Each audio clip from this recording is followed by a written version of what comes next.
Free agent days tomorrow. Some of the excitement's kind of been pulled out of it. So Steve Mason has agreed to a deal with the Winnipeg Jets. Steve Mason's going to be the new goaltender for the Jets, and we'll confirm term and money tomorrow. I also want to look back on something that I think I'm probably going to do a video on this coming week. When Lack was brought in, I was like, oh, who's Calgary's starter going to be? You know why? Because to me, I don't see Mike Smith as a huge upgrade over Brian Elliott. I don't think Elliott's a bad goaltender. I don't think Chad Johnson's a bad goaltender. I think Calgary's kind of cycling through goalies, and I don't know that... I mean, if you think about it, just on the face of it, is Mike Smith and Eddie Lack a better tandem than Brian Elliott and Chad Johnson? Look at their careers, look at their records. I just, for me, I don't see it. But that's for another time. Apparently, Duchesne, there's 2 offers in for Matt Duchesne. One from Columbus, one from Nashville. But if the rumors are true and the Islanders turn down the Hamonic trade, they were going to get Hamonic for Duchesne, and all, you know, they were also going to get back a first and a prospect. And Colorado said, no, we want more than that. If Colorado wants more than that for Matt Duchesne, they have to bring the price down. They have to. But back to Calgary. Michael Stone has reached a 3-year deal with Calgary. So 3 years, $10.5 million. I think that's fair. I didn't mean to click on that, but I think that's fair. It means that Calgary's defense is one of the best in the league. One of the best in the league. Rumors. Apparently Panthers and Petrovic are finishing up a 1-year deal. Pretty sure he's just RFA. Evgeny Dadonov has signed a deal with the Florida Panthers. Dadonov, you know, him and Shipachev were line mates, and Vegas was after Dadonov. This is a blow for Vegas. It means that one of those forwards that I'm sure George McPhee was like, okay, we can just bring this guy in, isn't going to be there. And Dadonov should do well in Florida. That's probably why they're getting rid of Jokinen. They've got extra forward spots open. They got guys coming in, and now they got Dadonov coming in. Also in the news, Andrei Markov has apparently priced himself out of Montreal. He wants 2 years at $6 million per, and I don't blame Montreal for saying that's a little rich for our blood.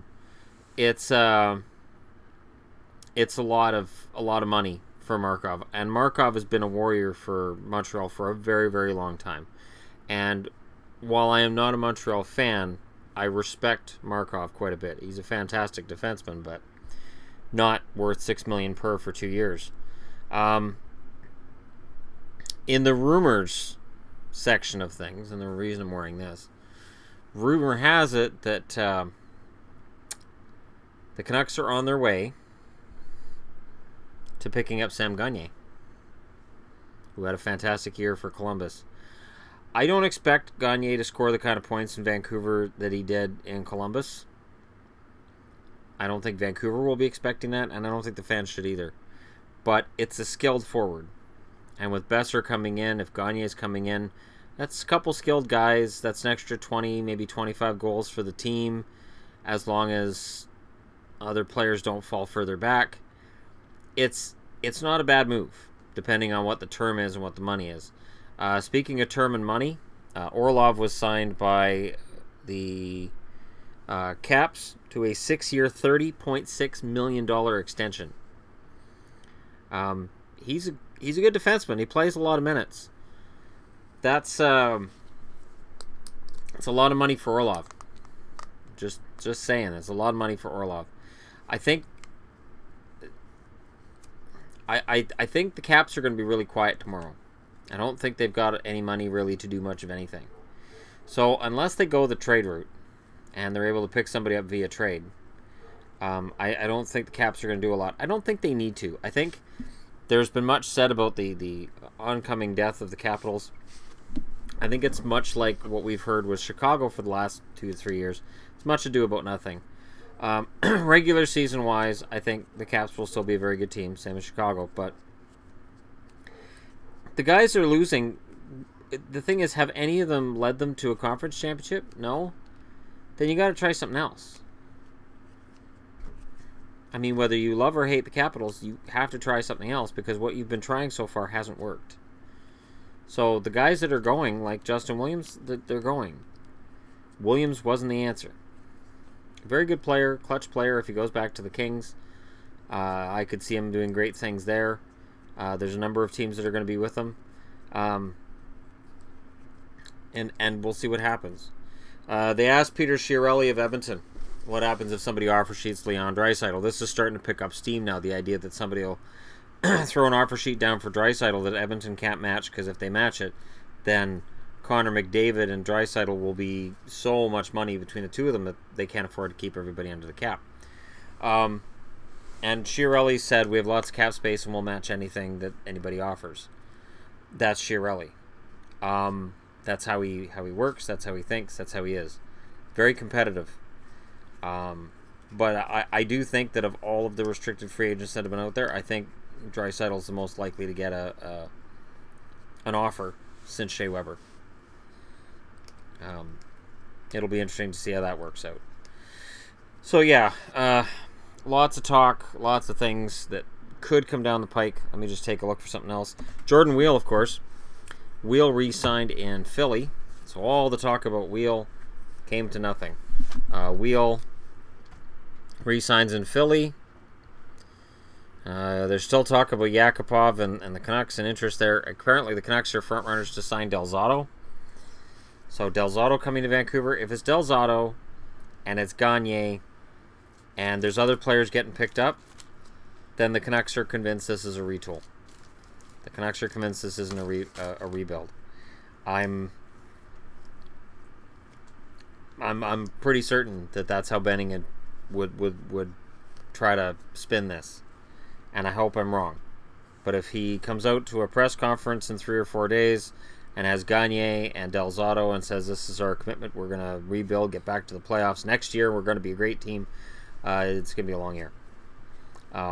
They're also going to need to get in on goaltending. Apparently they're front runners for Anders Nilsson. I haven't seen a whole lot about that, but that's the word. So one of the things that happens when you're a bottom feeder, and Vancouver this year is a bottom feeder, you can not only offer guys money in term, you can offer them a spot on your roster. This is something that Canuck fans were making fun of Edmonton for doing for the last, for 2 or 3 years before McDavid showed up. That they could say, oh yeah, we'll offer you a top 4 spot in the blue line. That was the Justin Schultz thing at the time. And I remember a lot of Canuck fans laughing at, ah ha ha, look at that, they're so desperate. Now Vancouver looks to be in that same position. I hope I'm wrong. But Del Zotto and Gagner would be half-decent additions. At least they're NHL players. Towards the end of the season for Vancouver, there was a lot of guys on that bench that just didn't look like NHLers. They just... It was a pretty mishmash lineup, and a lot of that has to do with injuries, trades, things of that nature. So let me know what you guys think in the comment section below. I'm not going to do the speculation of who's going where, because it looks like a lot of the big names we know exactly where they're going, which is kind of, I don't know. We'll see tomorrow morning, though. I'm definitely going to live stream that, and I'm looking forward to seeing you guys at the live stream and clarifying my position on some things. The defenseman thing, I knew people were going to get mad at me about Subban. If I have to be honest, Subban was the number 11 defenseman on that list. I couldn't put him in the top 10. There's too many occasions I saw in the playoffs and during games I saw of Nashville's where Subban would do something and I'd say that's not intelligent. And it's just game decisions he makes that just leave me shaking my head. That's why he wasn't on there. And Duncan Keith, I know he got a lot of points, but I'm not convinced that Duncan Keith isn't sliding down in terms of his abilities. So again, that's just my opinion, and I always say this in these videos, and they still get downvoted anyways, and people tell me I'm a moron, but it's my opinion. So just like everybody else's. Thank you very much for watching. Hit like and subscribe if you're browsing your way through, and I'll talk to you guys again later.